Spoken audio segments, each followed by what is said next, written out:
السلام علیکم ورحمۃ اللہ وبرکاتہ۔ میں ہوں ڈاکٹر ماجد اور آپ دیکھ رہے ہیں 5 منٹ کی قرآن کلاس۔ میں آپ کو خوش آمدید کہتا ہوں۔ آئیے آغاز کرتے ہیں۔ تو سب سے پہلے ہم آیات کا پس منظر دیکھتے ہیں، پھر اس کا لفظی ترجمہ اور بہمانہ ترجمہ دیکھیں گے۔ بسم اللہ الرحمن الرحیم۔ معزز ناظرین، اس سے پہلے والی آیت میں اللہ تعالیٰ نے بنی اسرائیل کے اوپر جو انعامات کیے تھے اس کا ذکر تھا۔ تو اب ان آیت مبارکہ میں اللہ رب العزت نے بنی اسرائیل کی سرکشی کو بیان کیا ہوا ہے کہ وہ بڑی ناشکری قوم تھی، حد سے بڑی ہوئی تھی۔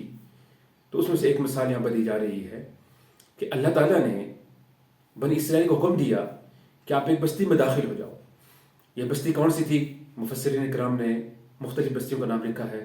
بعض نے اس کو بیت المقدس قرار دیا ہے، بعض نے اریحہ بستی کو کہا ہے، بعض نے مختلف نام لکھے ہوئے ہیں۔ بہرحال جو بھی بستی تھی، تو اللہ رب العزت نے بنی اسرائیل کو حکم دیا کہ اس بستی میں داخل ہو جاؤ، اور ساتھ بھی 2 احکامات دے دیے کہ جب بھی اس بستی میں داخل ہوگے تو پہلا یہ کام کرنا ہے کہ آپ نے بڑے ہی معذب انداز کے ساتھ اور جھکے ہوئے سجدہ کرتے ہوئے بستی میں داخل ہونا ہے، تکبر اختیار نہیں کرنا۔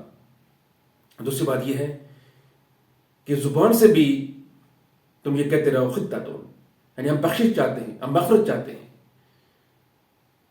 اور جب تم ایسا کرو گے تو پھر رب تعالیٰ اس بستی میں تمہارے لیے بے شمار نعمتیں رکھی ہوئی ہیں، اسے تم کھاؤ گے، پیو گے، بفراغت کھاؤ گے۔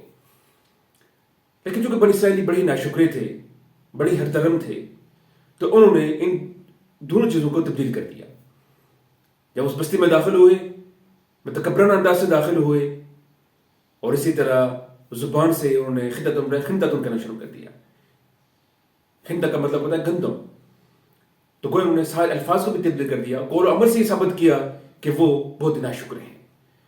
اور اسی کی وجہ سے پھر اللہ تعالیٰ نے ان ظالموں کے اوپر عذاب نازل کیا، وہ سخت عذاب، رجز من السماء، آسمان سے ایک بہت بڑا عذاب نازل کیا۔ عذاب کیا تھا؟ وہ طاعون کا تھا۔ تو اسی طاعون کی وجہ سے ہزاروں بنی اسرائیل اس دنیا سے چلے گئے۔ تو خلاصہ کام یہ ہے کہ اللہ تعالیٰ کی دی ہوئی نعمتوں پر شکر ادا کرنا چاہیے، کبھی بھی ناشکری نہیں کرنی چاہیے، ضد ہرطرمی نہیں کرنی چاہیے۔ جب بندہ ایسا کرتا ہے پھر اللہ کی طرف سے عذاب نازل ہوتا ہے۔ تو اب ہم لفظی ترجمہ دیکھتے ہیں۔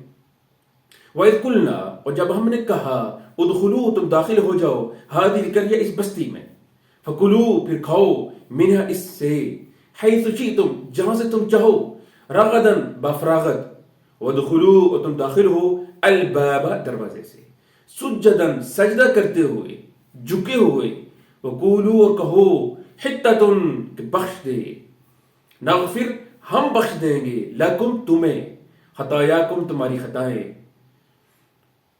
وسنزید، اور ان قریب ہم زیادہ دیں گے، المحسنین، نیکی کرنے والوں کو۔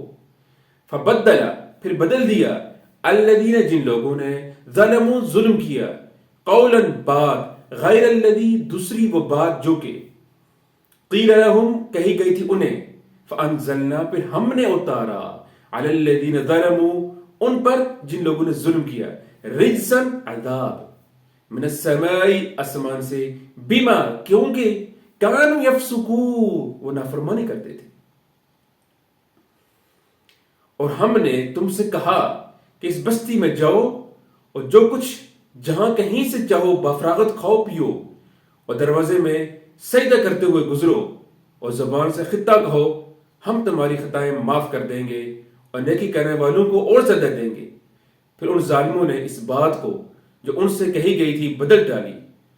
ہم نے بھی ان ظالموں پر ان کے فسق اور نافرمانی کی وجہ سے آسمانی عذاب نازل کیا۔ اللہ تعالیٰ سے دعا ہے کہ ہمیں قرآن کا صحیح فہم عطا فرمائے۔ السلام علیکم ورحمۃ اللہ وبرکاتہ۔